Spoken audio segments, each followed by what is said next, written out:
उत्तर प्रदेश की राजनीति एक बार फिर करवट ले रही है। बीजेपी अब नए संगठनात्मक चेहरे की तलाश में है और ये चेहरा ऐसा होगा जो सपा के पीडीए फॉर्मूले की जड़ें हिला दे।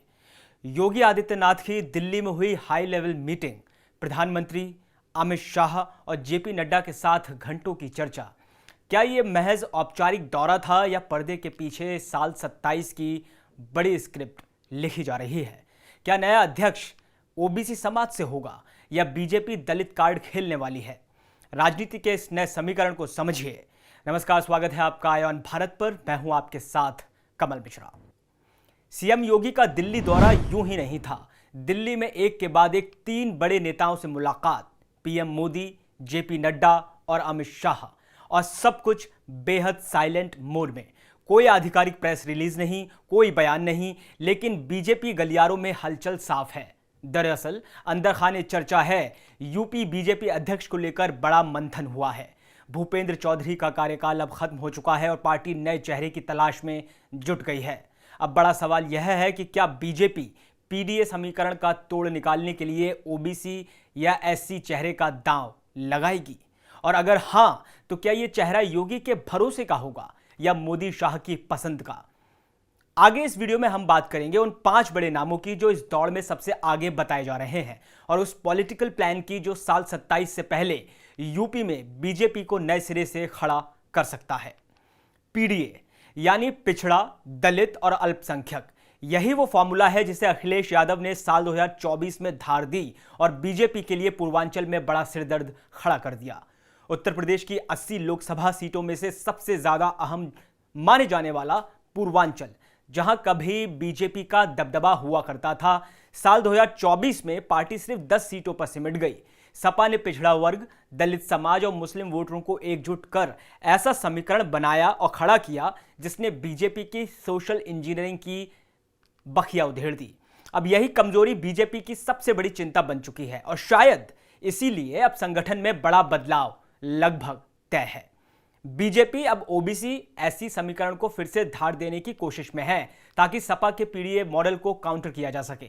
यही वजह है कि नए प्रदेश अध्यक्ष के लिए अब किसी ऐसे चेहरे की तलाश है जो न सिर्फ सामाजिक संतुलन साध सके बल्कि साल 27 की तैयारी में भी बिसात बिछा सके।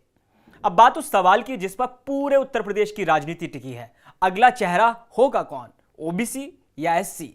क्योंकि सियासत में सिर्फ चेहरा नहीं देखा जाता बल्कि उसके पीछे का पूरा समीकरण देखा जाता है। पहले बात करते हैं ओबीसी दावेदारों की। ये वो चेहरे हैं जो पार्टी की सोशल इंजीनियरिंग को धार दे सकते हैं। स्वतंत्र देव सिंह कुर्मी समाज से आते हैं, नाम सबसे ऊपर है चूंकि वजह साफ है। पूर्व प्रदेश अध्यक्ष रहे हैं, योगी के भरोसेमंद हैं और संगठन के बेहतरीन खिलाड़ी माने जाते हैं। पूर्वांचल में जब बीजेपी डगमगा गई तो स्वतंत्र देव जैसे नेता की पकड़ वहां आज भी मजबूत मानी जाती रही। यानी अनुभव भी है, जनाधार भी, और जातीय समीकरण भी फिट बैठता है। दूसरा नाम है बाबूराम निषाद, जो मल्लाह समुदाय से आते हैं। राज्यसभा सांसद और निषाद वोट बैंक के प्रभावशाली चेहरों में से एक हैं। पूर्वांचल, खासकर नदियों के किनारे बसे इलाकों में मल्लाह समाज की जबरदस्त पकड़ है और बाबूराम निषाद वहां की पॉलिटिकल नाव के पायलट माने जाते हैं। तीसरा नाम धर्मपाल सिंह, जो कि लोधी समाज से आते हैं। योगी सरकार में पशुपालन मंत्री हैं और लोधी समुदाय से बड़ा चेहरा माने जाते हैं, जो पश्चिमी यूपी और बुंदेलखंड में निर्णायक भूमिका निभाता है। हालांकि उनकी संगठनात्मक मौजूदगी कुछ हद तक सीमित है। चौथा जो नाम है वो है बीएल वर्मा का। केंद्रीय मंत्री हैं और पार्टी के लिए एक शांत लेकिन सशक्त चेहरा है, ओबीसी चेहरा है। उनकी छवि सुलझी हुई है लेकिन जमीनी पकड़ स्वतंत्र देव जैसी मजबूत नहीं मानी जाती। इन सभी में सबसे प्रबल दावेदार माने जा रहे हैं स्वतंत्र देव सिंह। अनुभव, लोकप्रियता और जातीय संतुलन, तीनों में इनका नाम नंबर 1 है। अब आते हैं शेड्यूल कास्ट के बारे में, एससी यानी कि अनुसूचित जाति वर्ग के संभावित चेहरों की बात करते हैं, क्योंकि पीडीए का जो डी है वो यहीं से आता है। रामशंकर कठेरिया एनसीएससी राष्ट्रीय अनुसूचित जाति आयोग के पूर्व अध्यक्ष और बीजेपी के पुराने सिपाही हैं। दलित राजनीति के जानकार हैं, लेकिन संगठन में इनकी पकड़ उतनी गहरी नहीं मानी जाती जितनी ओबीसी दावेदारों की। दूसरा नाम एससी में जो आता है वो है सागर सोनकर का। पूर्व एमएलसी हैं और एक मजबूत क्षेत्रीय चेहरा हैं। यूपी की दलित राजनीति में सक्रिय, लेकिन उनके नाम पर आम सहमति बनाना पार्टी के लिए चुनौती हो सकता है। हालांकि ये एससी चेहरे पीडीए को टक्कर देने की सोच के तहत गंभीरता से देखे जा रहे हैं ताकि सपा के डी को बीजेपी अपने डी से बैलेंस कर सके।